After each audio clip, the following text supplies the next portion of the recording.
મારી વાત સાંભળો સાહેબ, તમે કહો ને અમારી જવાબદારી નહીં તો તમે એક ખાલી લિખિત में આપી દો કે ભાઈ हमारी कोई जवाबदारी नहीं, समझा? जो भी हमें शिक्षा अधिकारी ने મળી લઈએ, કલેક્ટર ને મળી લઈએ, जो भी है हमें મળી લઈએ. તમે ખાલી મારી વાત સાંભળો, લિખિત में આપી દો. वो છોકરો આજ એનું કિડની નું ઓપરેશન થઈ ગયું, ઠીક है? તમે લોકો કોઈ એટલી ખબર નહીં કે ભાઈ ફલાણો કે ઢીકડો अधिकार पाया जाए તમે તો તમારી જવાબદારી એ ભલે તો તમે લિખિત લખી આપો. આ તો ઓફિસે તો અમે જાતા રહીએ. આજે આ બાળક તમે જો અમે તો દૂર રહીએ, દૂરથી મૂકવા આવીએ. મને ની એલસી આપવાની ધમકી આપી. અરે એલસી એને બાપનો રાજ થોડી જો એલસી આપી દઈએ. આ લોકો એના ઘરના થોડી પગાર ખાય, ગવર્મેન્ટ આપે છે એને. મને બી આવો તો એલસી લઈ જાઓ એટલે એક આવી જવાબદારી ના ના, એવો તમારે જોડે કયો પાવર છે જો તમે ડાયરેક્ટ એલસી ની વાત કરો, એલસી આપી દઈએ ફલાણો ઢીકડો. તમે આ છોકરોને કોને એલસી આપી દઈએ? તમારે જોડે એવો કયો પાવર છે? ના ના, તમે કોઈ એલસી આપી દઈશ.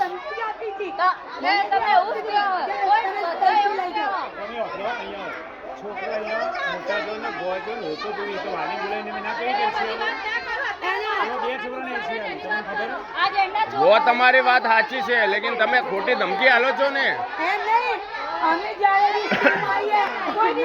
આ પેલા બેન નો છોકરો યાર આખરી શ્વાસ લઈ રહ્યો છે.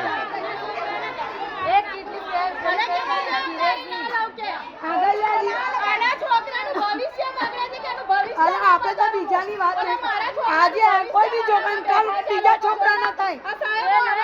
અમારા છોકરાને પૈસા બગાડો તો તમારે અને પૈસા બગાડો તમે રાજી વાત ભાઈ અને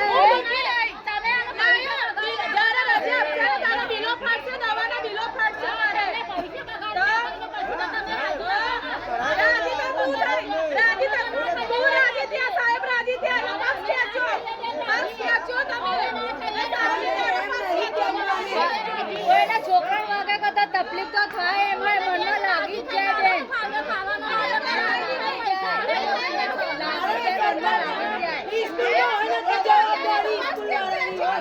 જવાબદારી તો લે જ ને, લોકો ના લે.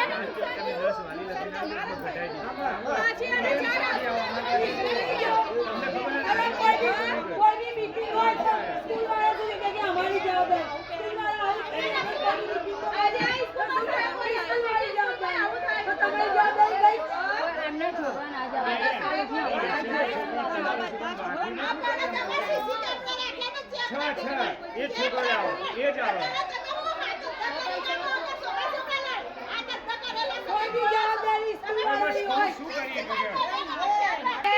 સ્કૂલ વાળાની જવાબદારી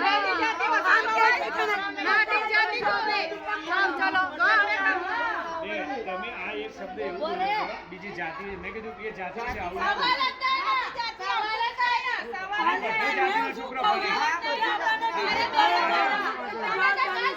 જવાબદારી ના લઈએ અંદર આપણે દૂર રહેતા હોય તો માણસ આપણે બહાર હારા દેવાય